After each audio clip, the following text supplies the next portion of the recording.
Saya jamin Presiden Jokowi tidak ada urusan dengan Thomas Lembong, tidak ada urusan dengan Hasto. Mungkin mereka ada urusan dengan Pak Jokowi, iya.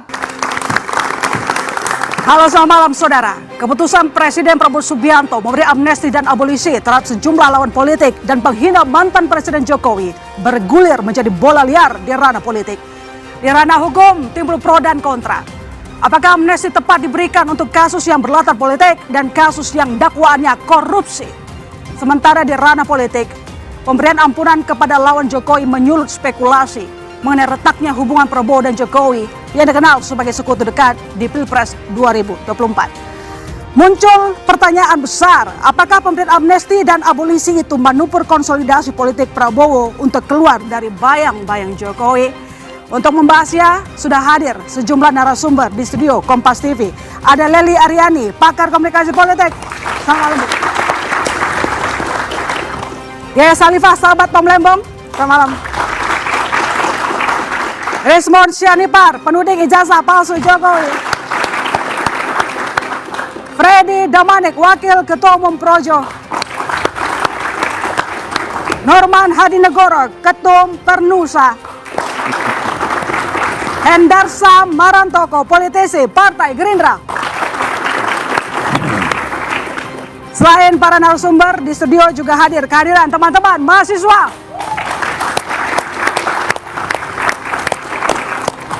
Saudara, inilah dua arah. Saya, My Sister Tarigan. Hubungan dua sekutu di Pilpres 2029 Presiden Prabowo Subianto dan Presiden ke-7 Joko Widodo tengah disorot menyusul keputusan Prabowo memberi amnesti dan abolisi kepada sejumlah figur yang dikenal sebagai lawan politik dan penghina Jokowi. Lawan politik Jokowi yang mendapat ampunan dari Presiden Prabowo yakni Tom Lembong dan Hasto Kristianto. Tom Lembong, mantan Menteri Perdagangan era Presiden Jokowi, namun belakangan merapat ke Anies Baswedan sebagai co-kapten tim ses Anies Muhaimin di Pilpres 2024. Sementara Hasto Kristianto kerap bersuara vokal terhadap Jokowi setelah PDIP mengusung Ganjar Mahfud berseberangan dengan dukungan Jokowi ke pasangan Prabowo Gibran. Selain Tom Lembong dan Hasto, dua terpidana penghinaan dan ujaran kebencian terhadap Jokowi juga diampuni Presiden Prabowo, yakni Sugino Raharja alias Gus Nur dan Julianus Paunganan alias Ongen. Gus Nur dipidana 4 tahun penjara terkait podcastnya bersama Bambang Trimulyono yang mempertanyakan keaslian ijazah Jokowi. Sedangkan Ongen sempat divonis bersalah atas kasus penghinaan dan pelanggaran Undang-Undang ITE terhadap Jokowi. Menteri Hukum Supratman Andi Aktas mengeklaim keputusan pemberian amnesti dan abolisi demi kepentingan rekonsiliasi bangsa. Dalam pemberian abolisi ataupun amnesti itu pasti pertimbangannya demi kepentingan bangsa dan negara. Berpikirnya tentang NKRI. Jokowi turut merespons keputusan pemberian amnesti dan abolisi kepada sejumlah lawan politik dan penghinanya. Kata Jokowi, itu hak prerogatif Presiden Prabowo. Itu hak prerogatif, hak istimewa yang diberikan oleh Undang-Undang Dasar kita pada Presiden.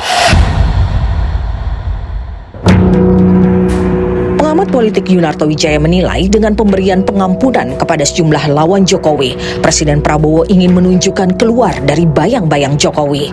Pak Prabowo paling tidak berhasil melepaskan dirinya dari image bahwa Pak Jokowi masih menjadi bayang-bayang presiden atau kekuatan lain dalam pemerintahan Prabowo, dan ini bagus. Tidak hanya soal amnesti untuk lawan dan penghina Jokowi, sorotan publik juga tertuju pada relawan Jokowi, Ketua Umum Solidaritas Merah Putih Sylvester Matutina yang status eksekusi pidananya diungkit, Roy Suryo CS.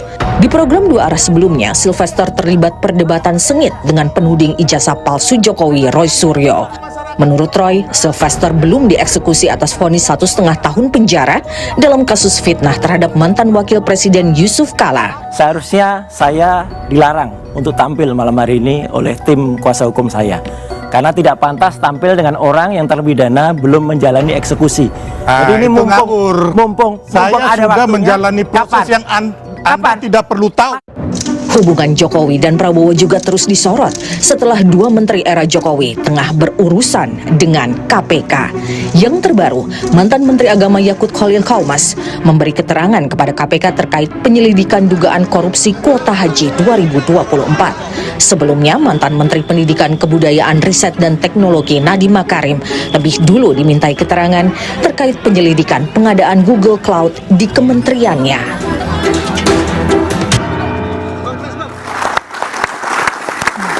Ya, Bang Rismon, ada yang bikin heboh ya, pemberian amnesti abolisi mulai dari Thomas Lembong, Hasto, Gus Nur, dan Ongen. Anda melihat ini sebagai political trial atau bukan? Saya tidak paham tentang bidang politik, itu pasti itu. Yang saya paham adalah penegakan hukum di zaman Joko Widodo itu benar-benar barbar, brutal, dan biadab. Ya. Kenapa saya bilang begitu? Coba kita tengok kasus tragedi Kanjuruhan yang menewaskan berapa ratus orang itu. Di situ ada manipulasi, ya.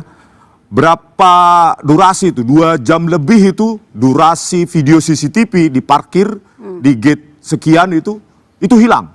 Dikasih video CCTV sehingga pergerakan tangan Mirna Salihin itu seolah-olah mengambil sedotan dari atas gelas dan dituduhkan Jessica di situ menaruhnya. Itu perbuatan yang sangat manipulatif. Ya, software yang digunakan itu cuma eWrite Soft dan Freemake. Belum lagi kasus Vina Cirebon, sengaja itu ekstraksi SMS itu tidak dipakai dalam rekonstruksi. Jadi, belum lagi kasus KM50, 20 jam fiber optik itu putus. Itu semua terjadi di zaman Joko Widodo. Oke, jadi menurut Anda ketika ada Tom Lembong yang dikasuskan, begitu kemudian sekarang diberikan abolisi pun dengan Hasto, itu bagian dari kebrutalan hukum di zaman Jokowi? Hampir bisa dipastikan karena saya bilang ya, penegakan hukum di Indonesia itu hulunya kepolisian. Hulu dari hulu adalah laboratorium forensik. Kalau laboratorium forensik ada manipulatif, bisa diatur-atur jenderalnya, maka hancur penegakan hukum. Polisi maupun amnesti kepada Thomas Lembong, kemudian juga sampai Hasto begitu, itu bagian dari disebut tadi penegakan hukum di zaman Jokowi itu terlalu barbar. Anda setuju atau tidak? Ya, jadi kalau Bang Rismon mengatakan seperti itu, nggak apa-apa. Nggak apa-apa. Justru itu menjadi catatan penting untuk penegakan hukum kita. Yang pasti yang mau saya sampaikan di sini adalah bahwa ini Republik ini ada lembaga-lembaga negara. Ya, bukan Jokowi semata sebagai presiden, ya langsung misalnya proses ini kasus pidanakan dia. Tapi kan ketahuan kalau misalnya ada kasus. Kenapa waktu itu Presiden Jokowi tidak turun tangan? Misalnya begitu, bukan maksudnya Bang? Jadi begini, ya ini namanya tanda kutip pengkritik, ya pembenci, apapun yang dilakukan kalau seorang presiden, ya katakan nanti dikatakan intervensi, dibiarin ya berjalan sebagaimana relnya peran tugas masing-masing, dibilang presiden tidak peduli pada penegakan hukum. Jadi semua itu tergantung persepsi bagaimana kita melihatnya. Yang pasti ada kewenangan lembaga-lembaga negara di situ. Itu berakhir di vonis pengadilan. Oh, jadi ini bukan salah Jokowi. Tidak ada sama sekali Presiden Jokowi pada saat itu intervensi dalam arti kewenangan. Karena itu murni kewenangan proses judikatif pengadilan yang memvonis itu. Termasuk proses hukum untuk Thomas Lembong sampai Hasto. Saya jamin Presiden Jokowi tidak ada urusan dengan Thomas Lembong, tidak ada urusan dengan Hasto. Mungkin mereka ada urusan dengan Pak Jokowi, iya. Tapi kalau Pak Jokowi tidak ada urusan dengan mereka-mereka itu. Oke. Gitu. Tidak ada urusan, Bang Rismon. Nggak ada urusan sama Jokowi. Coba lihat kasus Verdi Sambo. Kasus Verdi Sambo. Jelas-jelas polisi di situ memanipulasi. Tapi kalau kasus ini gimana menurut Anda? Empat kasus ini. Ya oleh karena itu. Kasus Lembong, Hasto, kemudian Onge. Dari penegakan hukum ini kan sudah panjang. Dan itu menurut Anda dibiarkan? Saya menurut tahu. Bang Rismon itu dibiarkan Mungkin Presiden? ribuan kasus lain yang tidak saya tahu. Itu kan yang semua saya pelajari. Dan saya terlibat dalam kasus-kasus itu sebagai ahli. Emang bisa dipukul rata semuanya kalau termasuk dengan 4 kasus ketika diberikan amnesti maupun abolisi Lembong, Hasto, Gus Nur dan juga Ongen? Begini Mbak, ya. Laboratorium forensik, saya tidak tahu kalau di Kejaksaan punya juga. Tetapi kalau forensiknya, ya, data pada saat dikumpulkan, dianalisa sudah dimanipulasi dan itu dipakai oleh jaksa, kemudian dipakai juga oleh hakim untuk mempertimbangkan, maka hancurlah, runtuhlah penegakan hukum kita. Gitu, makanya saya usulkan kepada anggota dewan, bentuk laboratorium forensik atau badan forensik secara independen di luar struktur kepolisian maupun kejaksaan agung maupun kehakiman, sehingga tidak bisa diatur-atur. Kalau begini kan bisa diatur-atur, sama saya kira. Oh, termasuk pemberian amnesti abolisi juga diatur-atur menurut Anda? Ah, itu nggak ada kaitannya. Maksudnya dalam pengumpulan data. Oke. Peradilan sesat. Peradilan sesat. Jadi sebenarnya kalaupun diberikan abolisi itu bukan hadiah. Kenapa menurut Anda? Itu hanya mengkoreksi dari proses hukum sebelumnya. Jadi yang sebelumnya memang salah. Begini ya, berbicara itu harus ada fakta ya. Dan fakta-fakta itu sangat jelas di permukaan, tetapi bukan berupa bukti hitam putih. Kalau berupa bukti hitam putih itu sangat sulit, apa yang berada di panggung belakang, tapi indikasi-indikasinya sangat jelas. Dan menurut saya, kasus Tom Lembong hanya menambah daftar kejahatan Jokowi terhadap Anies Baswedan. Itu saja. Saya sangat sederhana. Hanya menambah daftar kejahatan terhadap Anies Baswedan. Jadi tidak ada kata terima kasih dengan pemberian abolisi kepada Thomas Lembong. Begini, kita berbicara rekonsiliasi, berbicara persatuan dan sebagainya. Persatuan itu akan hadir bila keadilan hadir di ruang-ruang publik, di ruang-ruang warga negara Indonesia seluruhnya. Baru itu ada persatuan. Tidak akan bisa ada persatuan apabila ada ketimpangan, terlebih ada perbedaan pemihakan terhadap hukum. Contohnya misalkan Freddy tadi bertanya, bukan bertanya, menerangkan bahwa semua sudah ada lembaga-lembaganya, begitu Pak Freddy ya? Benar. Jadi semata-mata semua adalah persoalan lembaga. Saya mau tanya dong, tolong dicatat. Jumhur masuk penjara, ingat. Saganda masuk penjara, ingat. Liu Sungkarisma masuk penjara, ingat. Lalu Ustadz yang dari Medan itu masuk penjara dan mati di penjara, ingat. Bapaknya Harun Al-Rasyid ditembak, ingat. Peristiwa di Bawaslu, ingat itu semua. Ade Armando tersangka, tidak pernah diproses. Yang lain-lain seluruh yang pro kepada kekuasaan tidak diproses. Bagaimana Anda melihat itu? Silakan. Ada peradilan Jangan gunakan bahasa kosakata yang retorik, yang valid, faktual. Silakan, Bang Freddy. Peradilan sesat katanya. Tadi sudah saya katakan, ya kalau memang itu kasusnya kuat secara hukum, pengadilan harus membebaskan itu. Sebentar, yang saya tanya bukan itu, jangan berbalik. Saya kasih contoh, Jumhur di penjara, Saganda di penjara, banyak orang yang kontra kepada pemerintah di penjara.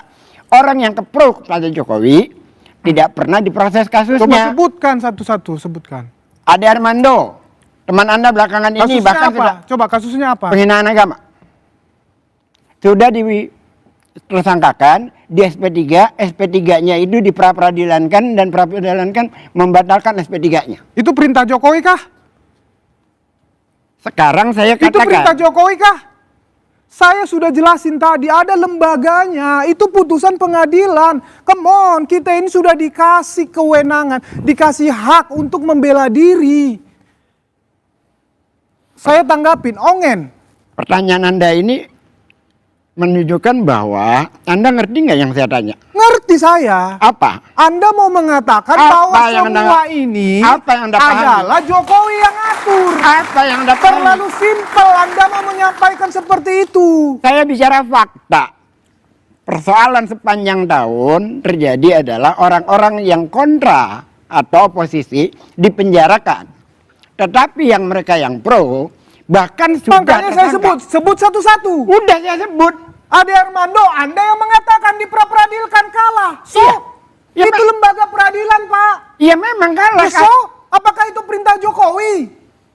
Kasih dong publik pembelajaran. Kenapa nggak diproses? Loh, Kan udah di pra-peradilan. Dia kalah kasusnya, dianya kalah, dianya tersangka. Paham nggak sih? Kembali ke polisi kan? Terus? Loh. Artinya selama rejim Jokowi berkuasa, ketidakadilan berlangsung di lembaga-lembaga yang Anda katakan itu. Ya itu kan kata Bapak. Lalu terus apa? Itu kan contoh faktualnya. Saya kasih datanya. Nama bahkan lebih banyak lagi. Saya sudah katakan, itu semua sudah ada proses peradilannya. Ya ada prosesnya, tapi yang terjadi adalah ketidakadilan. Loh, oke, kita sikapi. Kalau ada proses peradilan yang tidak benar, kita sikapi. Oke, tapi apakah itu perintah Jokowi? Jangan terlalu Berada di rejimnya Jokowi. Tapi Pak, ini judikatif. Iya, ada di rejimnya dia. Artinya bahwa dia gagal dalam proses penegakan hukum. Tidak sesimpel itu, tidak sesederhana itu. Tidak sesederhana itu. Fakta, faktual. Artinya Anda tidak mampu menjawab fakta yang ada itu aja. Iya. Baik, kita fokus bagian amnesti dan juga Bukan, abolisi. ini Untuk Hasto dan kaitannya juga- begini, Baik, kita penegakan fokus hukum aja. dimulai dari hulu. Baik. Polisi yang mengumpulkan data, menganalisa, memanggil ahli. Tetapi kalau dimanipulasi di sisi ini, dipakai data itu di pengadilan, bagaimana penegakan hukum? Dimulai dari kepolisian. Makanya Silakan fokus Presiden jawab Prabowo di bagian Subianto- amnesti dan juga abolisi aja, Bang. Jadi gini Mbak, pertanyaan Mbak sama Bang Rismon ini nggak matching, nggak nyambung. Beliau ini ngomong teknis masalah kasus-kasus, katakanlah yang menjadi catatan beliau. Sebetulnya nggak fokus di sini. Saya respon tadi sudah, khusus Ya. beliau itu saya respon. Itu menjadi catatan-catatan penting untuk pembenahan, katakanlah Oke. lab krim tadi itu. Oke Bang, saya tidak paham masalah kasus-kasus yang Abang bilang tadi itu. Saya tidak paham itu. Terus Oke. Anda paham apa? Bukan loh, ini nggak nyambung dengan ini yang Apa yang nggak disampaikan nyambung? Simbang ini loh. Makanya akarnya itu penegakan hukum, hulunya di kepolisian. Kita Oke. meminta Presiden Prabowo merdeka. 17 Agustus sebentar lagi. Ganti Oke, baik. semua limbah-limbah Jokowi itu. Oke, Gitu loh, di baik. kementerian, di kabinet, Kapolri, Jaksa Agung. Baik, kita gantian, Supaya Bang. rakyat merdeka. Nah, Baik. kalau itu Bang, makanya kita masuk ke tema. Ya jangan ngomongin kasus-kasus yang seperti itu. Abang ditanya bagaimana? Nih, ya saya misalnya komentarin tadi Tom Lembong. Tom Lembong jelas divonis bersalah. Itu vonis pengadilan. Siapa nih? Hasto divonis pengadilan. Gus Nur divonis pengadilan. Apakah itu perintah Jokowi ke pengadilan untuk memvonis mereka? Pada saat Ini kita terlalu mengadili menyederhanakan. Hasto dan Itu Tom Lembong, kewenangan data itu judikatif. didapat dari mana? Itu kewenangan Data yang judikatif. dihadirkan di sidang itu dapat dari mana? Ber- Dari kepolisian. berpuluh Dari dilakukan kepolisian. nasihat hukum gitu loh, yang memperjuangkan itu disorot oleh media, disorot oleh publik. Segampang itukah Jokowi mengatur itu semua? Gampang. Itu yang maksud saya. Gampang. Publik Gampang. yang harus dikasih Gampang. pembelajaran di sini. Gampang mengaturnya sebagai presiden. Gampang. Nah, berarti kalau calon Anda jadi presiden di kepala Anda seperti itu. Yang Sudah saya tahu Pak terjadi, Jokowi sudah tidak seperti terjadi itu. fakta. Sudah Yang saya terjadi. tahu Pak Jokowi tidak seperti itu. Sudah terjadi. Oke. Baik, saya ke Pak Norman. Pak Norman, menurut Anda apakah memang Presiden Jokowi saat itu bisa mengatur-ngatur hukum di Republik Indonesia ini? Kalau dia nggak bisa Termasuk dengan ngatur, kasus, anaknya silakan. nggak jadi wapres, nggak melangkahi MK. Oke. Mana sih Silakan. pertanyaannya? Pak Norman. Ya, ya pertanyaan kalau bicara masalah hukum, Ya, ini bicara penegakan hukum. betul. Ya. Pak Jokowi itu sangat solid masalah hukum ya. Oh ya, Ya, oh yakin. solid. Ya, dengan adanya amnesti dan abolisi, Pak Prabowo itu juga membuat kami semua kaget. Oh, Anda kaget? Kaget, kecewa atau apa? Oh, jadi ada tiga pandangan. Kaget pertama sebagai pendukung Pak Prabowo.